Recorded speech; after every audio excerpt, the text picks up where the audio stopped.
تتعرض المغرب إلى هدة أرضية سيشعر بها معظم سكان المغرب، وتسبب حالة من الهلع والخوف وبعض الأضرار الضفيفة. وارم السحب يا رب، وارم السحب يا رب.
تخيل دابا تجي تدخل الفيلا تلقاها بحال هكذا، تخيل وحماق انت. اشو باش نقول للاخوان، راه سيدي ربي راه ما تيكتب شي، راه بغى لك الله شي حاجه راه تجي باش تعرف. تخيل انت فيلا قد الخلا، تخيل شوف انت تدخل تلقى فيلا ولا شحال هكا راه شو ربي راه كبير وحق الرب الاله. ربي لا بغى ينجي اي واحد انت تخيل دابا تدخل فيلا تلقاها بحال هكا.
ويا قوم استغفروا ربكم ثم توبوا إليه يرسل السماء عليكم مدرارا ويزدكم قوة إلى قوتكم ولا تتولوا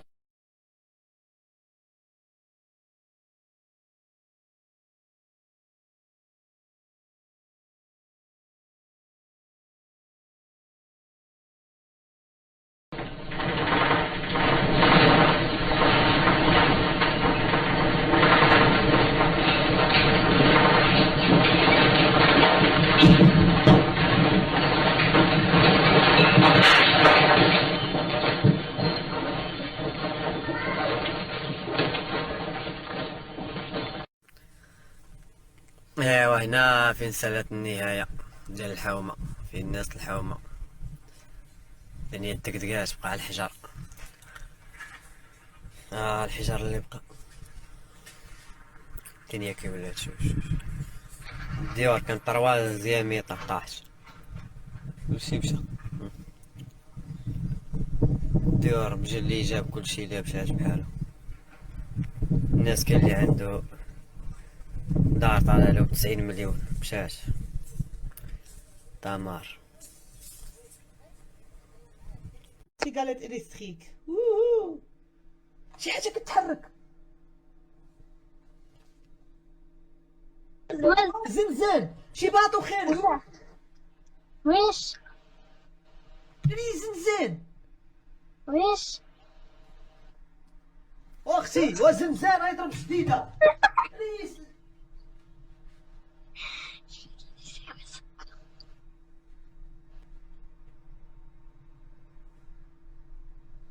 زنزان نري زنزان.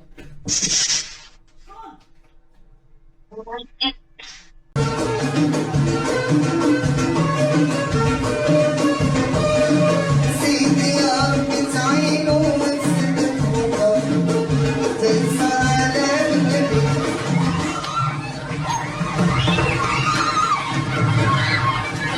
نهاية 23 ستشهد خاتمة محزنة، وذلك بسبب وقوع عملية اغتيال تطال شخصية قيادية بارزة وتؤدي إلى إشعال موجة من الحزن والغضب والشغب في الشارع. هاي وين؟ ما بعرف. نعم. قبل نهاية 23 نعم.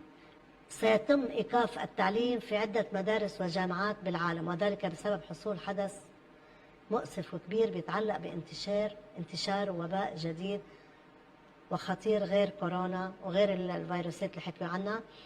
ان شاء الله ما تصير خلال المرحله القادمه. نشوف جامعات ومدارس ترجع تتسكر. هلا امتى وكيف ما بعرف. نعم.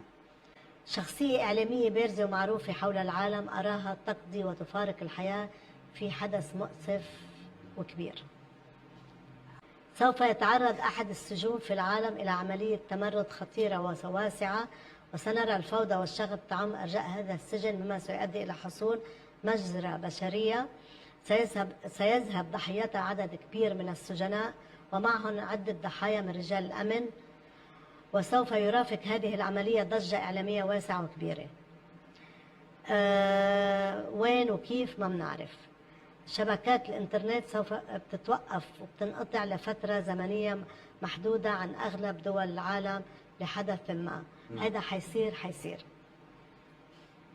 يتعرض أحد رؤساء العالم إلى كمين مسلح أو عملية انقلاب عسكري، وفي الحالتين أرى أن مصير هذا الرئيس سيكون غامض وعلى المحك.